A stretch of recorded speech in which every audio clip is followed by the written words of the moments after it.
Sajnos a holnapi napon ismételten egyre több helyen lehet számítani ónos esőre, ám megragadnám az alkalmat, hogy a mai naptól kezdve 30 napig minden egyes nap lesz zsákos időjárás, úgyhogy ezért is megéri feliratkozni a csatornára.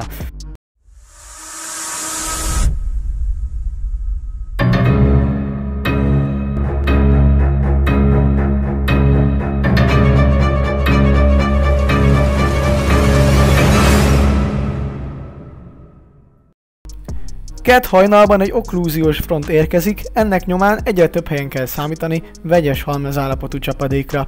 Az ország északkeleti felén kezdetben havazás, másút ónos eső, illetve eső is valószínű, később a havazás az északi középhegység és a Tiszántúl területére szorul vissza, ezeken a területeken egyébként lepel 4 cm-nyi friss hóréteg is képződhet. Elsősorban a középső országrészben van esély tartósabb, 1 mm-t is meghaladó ónos esőre, míg másút az idő előre haladtával majd esőbe vált a csapadék még a megszűnése előtt.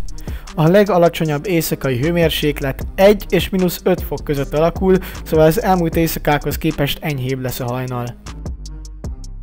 Napközben az ország keleti felére korlátozódik a csapadék, a Tiszántúlon, különösen annak keleti részén, illetve az északi középhegységben várható további havazás, másod inkább ónos eső, sőt, inkább eső fog dominálni. Az ország nyugati felén ezzel szemben a felvizet is felszakadozhat, és jelentősen megenyhül az idő. Az északnyugati tájakon 7-8 fok körül is alakulhatnak a legmagasabb napi értékek, míg a Tiszántúlon inkább csak nulla, +2 fok valószínű.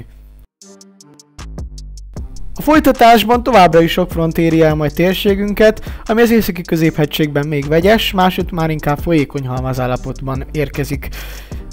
Ebből következik ugye, hogy enyhébb idő is várható, illetve csütörtökön, főként az ország középső részén rendkívül szeles időre van kilátás, ezeken a tájakon akár a 90 km/h is meghaladhatják a legerősebb széllökések.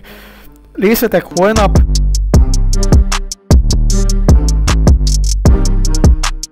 Thank you.